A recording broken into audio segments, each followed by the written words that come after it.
What is going on, guys? Welcome back to the channel. Today I've got an RTX 3090 in the studio, and I got it for $100. That is right, and you might be thinking to yourself, well, that seems kind of crazy. There's got to be a catch, and there is. This RTX 3090 is possibly broken. Not sure how broken. That's why I'm making a video today to go over that. So on a local user group, actually a PC user group within Texas that I'm a member of, I try to give some extra lending hand on some topics, and some guy posted, get an RTX 3090 gigabyte vision card. So a pretty nice card, a very, if you were to buy it during the height of the shortages, a very expensive card, but a gigabyte vision card that basically was starting to give him no display. And so I thought, well, I'm not going to spend 350 bucks on it. I'll throw 100 bucks at this guy and see if he takes my offer, and he did. So I paid for the shipping and the $100 for the card, and we've got now an RTX 3090 in the studio. So basically today what I'm going to go over is trying to look at seeing if there's anything that we can do to bring this card back to life. I'm not an electrical engineer, so I won't be doing any soldering or anything like that, but I know there's some things that I can give a try to see if maybe we can breathe some life into this card. Best case scenario, maybe we just got like a dead display port or something like that. That's what I'm hopeful for anyway. So what we're going to do is jump right into what I just said and see if we can get some life out of this card.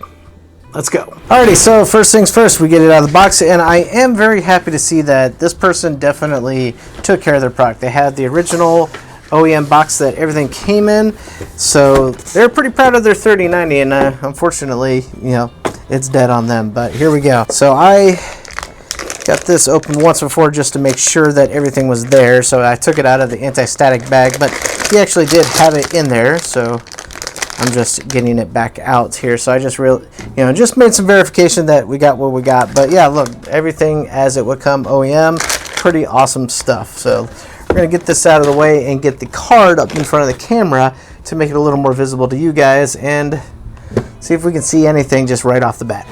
Okay, so here it is. I don't see anything too crazy going on here. There was one thing that he did mention, that he did actually open the card up, so we don't have any of the original, I guess, little sticker over the screws or whatever that you normally have, because he actually was trying to troubleshoot himself. So he said he did remove the or take apart the card to see if he can give it also a visual inspection, which I think we will be doing too. But I'm just kind of peeking around the edges of the card looking for like burn spots or any kind of discoloration. We'll take all this stuff off here. He even had the little covers on the PCIe fingers there, so nothing looks out of the ordinary there. Everything seems pretty fine with the card. I don't see anything too crazy going on. Now here's where I'm hopeful.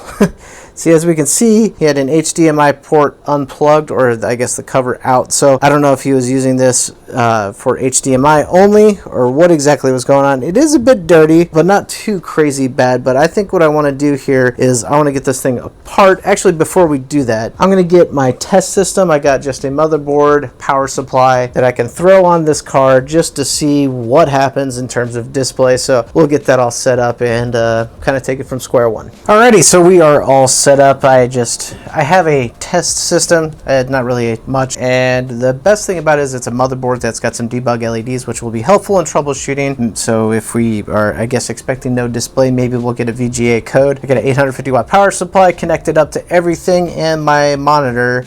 So let's flip the power supply on the back switch, and I got a button right here that I can click to turn everything on. So you guys cannot see the debug LED, but I will be your report to that. And I've got it plugged into the HDMI port on the video card. We're going through a power cycle here now, post test. No LED lights on yet, and one just came on and it is indicating VGA. What I'm going to do is I'm going to systematically go through all the ports. I'll get some other camera view of that here with my cell phone, but this is what we're running into. Is VGA is illuminated, obviously, as you guys can see, no display. So no go so far. All right, so I'm hopeful at best here, but again, yeah, this might just be hopefully at least a valuable video for you guys to at least go through some basic troubleshooting steps. That's what my goal is here. It would be great to get this card running, but we don't know. So anyway, I went and got one of my adapters here that I'm gonna plug into each one of the display ports hoping that maybe the HDMI signal is the cause of the VGA light being lit up. So I'm going to plug the HDMI part of the monitor cable into the display adapter, and we're just going to go port by port here, seeing if anything changes. Make sure I got that right. Oh, there's actually 2 HDMI ports. I did not realize that. I thought there was only one. So let me test this one with native HDMI as well. All right. So fresh boot up. Here we go. 3, 2, 1. Everything is turning on again. You guys don't really have any way of seeing much life here, but the CPU fan is spinning. It's going through boot test again. VGA light came on once again. Okay, that's definitely causing me to think that probably a port is not the cause, but I want to eliminate it and test all of them. So we got 2 more to test. We're going to power back off and get this adapter plugged in. And yep, there we go. VGA light is on, and last port, and VGA is on. So I'd say it's probably fair to say that the cause for at least the VGA LED debug light to be on is not due to a bad port or anything like that. So unfortunately, now it's going to get messy. All right, so disassembly time. I'm not sure exactly what all screws I need to remove, but I definitely do see at least the top 4 or the back 4 screws here that generally hold the GPU together from the PCB standpoint to the actual heatsink. So we'll start there and see where we get. Okay, let's see here. It's definitely feeling looser now. Probably the thermal paste. Yeah, thermal paste and thermal pads have got a good hold on it. What else are we working? We got some fan cables here. I'm going to pull this one ever so gently. But let's take a look at what we got going on here. So the way this card actually receives power is it's got these power adapters, which, you know, maybe that could go wrong or be burnt or something, but it's not a direct soldered on power connection like some cards have. So yeah, a lot of cards actually nowadays, the ones that are more beautified like this, tend to have these types of points of failure, I could say. But I'm looking real close, and although it's dirty, I don't see anything like no burnt wires. No, nothing that looks out of the ordinary other than just some dirt. Look at it from this angle as well. Everything seems plugged in. I'm just going to look real close here for any type of burns or anything like that. Look around where the power delivery is down through this area. This is a big power delivery area where, like, if something were to go wrong, potentially could be visible here. Those MOSFETs look completely fine to me. Over here, it's the RAM chips, other than being a little greasy from the thermal pads. And then we got some more power delivery up here up front. I might try to pull this back, actually, make sure I got this in the right location. So try to get this off these. There we go. Come on, come off in one part, please. Just to see if we can see anything. Probably just lay that back over, but yeah, I'm not seeing anything visually that would really look too crazy. Now the only other thing I need to do is clean off the thermal paste, because could there be like a burn or a chip off of something, one of those little tiny ends there? I don't know, but I'm not really seeing, like, I'm just looking all around the card. Everything looks pretty well in check in terms of, like, not really noticing anything visually that would be wrong. Now, I don't have the backside off, so let me try to get this decorative heatsink off. I don't know if this is an active heatsink, at least this metal components that kind of keeps the card together, but I think we should have some screws. Yeah, it looks like there's some screws there I'm going to take off too, just to get the PCB fully exposed and visible. I also just realized as I'm looking really close to the card that it does not have another BIOS switch, which would have been a first good thing to check out. Usually you'll see it like on the side of the PCB like this right here. So there wasn't an option for us to flip a BIOS switch and see if we get any kind of different results. So I'm still trying to work this thing off the actual back plate here. Something is definitely holding on to it pretty good. I don't know if I just need to be a little more forceful with it. Yeah, I did. It's just really sticky with the thermal pads underneath. There we go. So we got a bunch of thermal pads underneath as well. So this is an active backplate, which is typically what you see with a more upper tier GPU. So now let's take a look at the back side of the card. More or less, I'm still just trying to find if I see any anomalies here in terms of all the power delivery components on the back side of the card. Well, visual inspection, I'm going to say, is probably netting us a loss here. So the last thing to really look at is we're just going to clean off the die and get all the little components around the die a good visual inspection as well. Alrighty guys, so here it is. It's looking pretty darn good. I don't see anything off here. There are obviously some gaps, but that doesn't look like there's anything where something might have gotten ripped off. Everything looks kind of where it should be in terms of the capacitors and the components that surround the die. So yeah, I'd say visually I don't have anything really left to go on with the card. There's no burn spots like I mentioned. There is nothing. Yeah, nothing missing, nothing damaged, nothing burned, nothing. So on to the next idea. I think it's time to move into plan C, D, I don't know at this point. But basically the idea here is I have a motherboard that has 2 PCIe slots. I'm gonna move this card down into the secondary slot, get booted up on just some basic VGA on another card, and see if I can force a BIOS flash. It's very wishful thinking, but first things first is we got to be able to detect if there's anything even in that slot. So I'm going to move it down and we'll see what we get.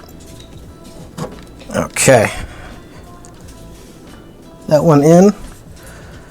And for the primary slot, which you won't be able to see because the 3090 is a giant, I've got just this basic VGA card.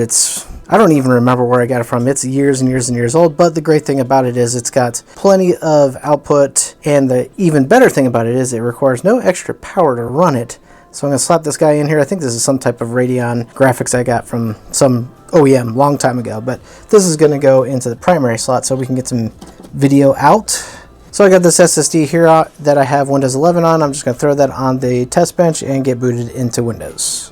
Alrighty, we've got the system back up and running on just my basic graphics card here right behind the 3090. 3090, the only signs of life it's really showing is, it's kind of hard to see here. Actually, it's off camera, but at least we have the Gigabyte logo lighting up, so we've got power in some form or fashion. It's not really feeling to the touch having like any kind of load or heat coming off of it, which is somewhat concerning. And other things that are concerning is in my device manager here, I'm not seeing anything obviously detected as a display adapter, so that's a red flag. Now the system is detecting some type of something being plugged into PCIe right here. It's knowing that the slot is populated, but there really isn't any idea of what actually is there. And then another good tool to use to try to at least understand and see what's going on within your system is GPU-Z. Typically, if you have 2 different detectable graphics cards in this dropdown, you'll be able to switch between the 2. That's usually helpful for, doing BIOS version downloads, etc. But right now we don't see anything other than just my basic GPU that I have installed there, so that is a bit concerning. In lieu of getting all this set up, and this is actually on another day because I've only been able to troubleshoot bits at a time, I've stumbled across a video on this same exact graphics card, and I'm wondering if we're running into the same issues. And in order to detect what was going on, we have to maybe use one of these. Alrighty, so we've got the card torn down once again, and like I said, I found a video by Buildzoid, who's very, very much more of an expert on this type of stuff than me. But I just stumbled across it because I was trying to find some information about power delivery on these Gigabyte cards, and he had the same exact Vision card that I do, so the Gigabyte 3090 Vision, that was having an issue. And now that I come full circle on this, I think I do recall when there was some issues with some 3090s, maybe specifically from Gigabyte. I don't know if exactly if it was from Gigabyte or it was just 3090s, but I do recall something around the nature of, being in like menu windows or something like that in games where the frame rate just goes through the roof because there's really not anything going on, but that also causes power delivery to surge and starts blowing things up on boards. So what I found through the help of Buildzoid's video, which I'll have a link to his video on this card, because I guess at this point now this is old news, but fun for me because I've never really troubleshot a video card to this level, and hopefully you guys find this helpful based on my learning as I go. So on this particular card, and I think on many different high-end cards, they introduce fuses on the board. So we have one fuse here. Over here it's a tiny little white box. It's probably very hard for you guys to see. One up here and one up here. And basically I've come to the determination of, to kind of cut it short here, is I have a blown fuse on this board. So what you're looking for when you have a multimeter like this, I've got mine set to kilo ohms just like Buildzoid did, is you want to test these, and you are looking for low resistance on the fuses. So basically underneath, around where I'm getting right now, about looks like to be about in the range of 0.8 to 0.7 kilo ohms. If I can get the context right. That is also a very difficult thing here, but basically I'm seeing good power there, or good ohms. And then over here I'm going to touch on these, on this fuse, and getting about the same. So 0.6 decreasing to around, so it'll be about around 0.8 to 0.5. And then this fuse, if I can get good contact on it while showing you guys on camera, we've got runaway massive amounts. So we've got, come on, get the stick. Sorry, let me get that in there. This is the difficult part, because you don't want to touch like other components while you're doing this. But we got over 300 kilo ohms registering on this fuse right here. So the fuse blew, which also Buildzoid indicates in the video that usually that's a good thing, because otherwise it could take a lot of stuff with it, cause a fire, cause, you know, massive power oversurges, and have a serious catastrophic failure in the terms of maybe, you know, burning up your PC or worse. But what he explains in his video, and like I said, I'll have linked into it, this video, is that these fuses control the power delivery to the capacitors on the VRM. So then if I flip the card over, and he also checks on these are very, very difficult to get, but you're looking for a increasing power output, so that one's good. This one is not good, almost none. Or I'm sorry, that one, let me double check, make sure that was correct there.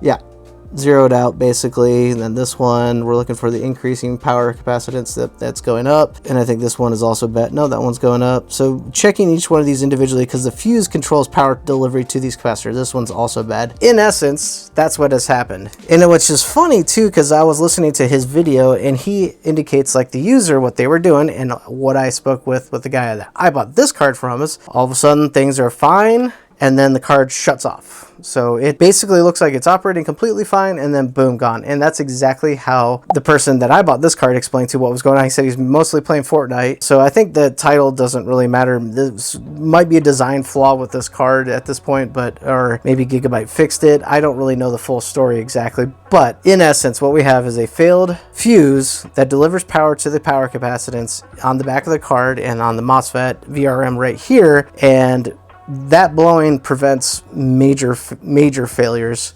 So it's good that it happened, but it's bad that obviously now this thing is effectively a paperweight. Is it repairable? Probably, from someone who's much more experienced than me, but I'm not going to take that on. This was more of just an exploratory video with you guys to understand troubleshooting techniques, to see what's going on if you have something similar going on with your video card. Alrighty guys, so hopefully you found this video at least informative at the very minimum. That was my aim, and entertaining to the fact of, you know, exploring some PC hardware that has failures. Like I said, I took this about to the level I possibly could in terms of my expertise. Like I said at the beginning of the video, I'm not an electrical engineer. I kind of wish I would have left it torn down at this point, to just, or done a little more research prior to the end of my video trying to find out what's going on with mine, and I could have not torn the card down multiple times. But some things to check, right? Because it's, you know, I have ran into issues where it could be like a bad BIOS version and the card is still detectable as something, and you can salvage it and flash the BIOS. It just all depends on the situation. But this one purely is just electrically dead at this point. But as far as a easy PC Tech Hustle win, as far as getting an awesome graphics card for cheap, dirt cheap, well, yeah, this is all I got, and it's just going to be a paperweight. So hope you guys enjoyed the video, like I said, and this is definitely things I want to try to do more often, maybe do some more troubleshooting of other hardware components that I can find cheap and maybe bring next life to. But thanks for tuning into this one though, guys. I appreciate your time, and I'll catch you in the next video.